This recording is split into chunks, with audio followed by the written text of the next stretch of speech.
Park Row Books and Harper Audio present Goodnight Stranger by Miciah Bay Gault, performed by Lisa Flanagan.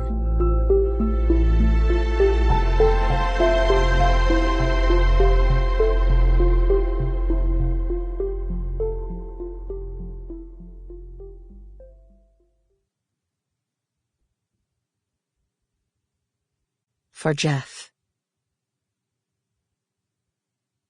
Chapter 1. Baby B was our brother, and he'd been dead all our lives.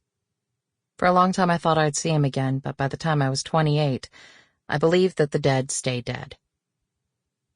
I knew that the space he left in our lives would have to be filled in other ways.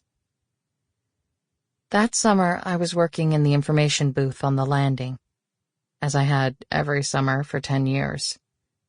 It was August, which meant that humidity and the smell of dead sea animals hung in the air like fog.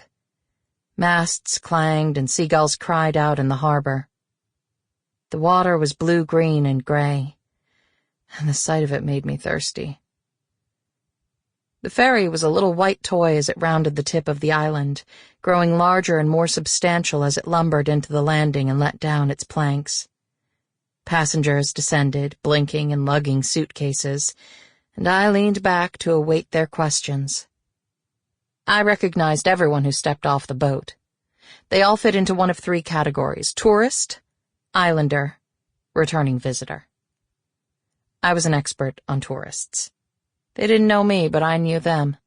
With a glance, I could tell why they were here. Some arrived armed with cameras and pocket money, trying to capture the island, fitted onto a scrapbook page. Some came because they loved beauty. Some came to remember the past or to refuse the future. And then there were those of us who were born here and never left. That was me and my brother Lucas, and about half the class we graduated with from the tiny island high school, and the old fishermen, the Portuguese and Cape Verdean grandpas and their sons and grandsons, and the shop owners, the barkeeps, the waitresses, and hotel clerks. The people who stayed had various and complicated reasons for staying. For me, it was because of my brothers. Lucas, the living brother who needed me to look after him, but also my dead brother in the little island graveyard. They held on to me the way families do, that love-anchored gravitational pull. I felt a shadow and looked up to see Eddie Frank standing by the information booth. The crooked expression on his face was completely familiar to me. One eyebrow up, one corner of his mouth raised in a half grin. I'd known him all my life, like almost everyone else on the island. We'd been in the same classroom from preschool on. When others from our graduating class had gone, we'd stayed behind on the island together.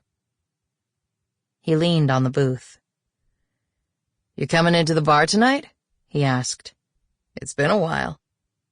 "I told you." "You look like you could use a drink." "I'm trying to be a good person, okay?" "That means no drinks?" "That means no drinks with you." "Sometimes a drink is just a drink," Eddie said. I shook my head and he went away, back to the bouncer's stool outside One-Eyed Jack's, the bar across the street from the information booth. I watched him as he went, his broad back, his already thinning hair. I put my head down, closed my eyes. That night my brother Lucas didn't come home after work. I opened the mail, swept the kitchen floor, and read the first few pages of a novel recommended by Elijah West, our new librarian. When Lucas still didn't show, I retrieved a folder I kept hidden on the top shelf of the pantry, under a waffle iron we hadn't used in years. This was something I couldn't let Lucas see, so I worked on it at times like these. I took the brochures out of the folder, the applications for scholarships. I didn't intend to hide it from him forever, just for now, while I completed the applications.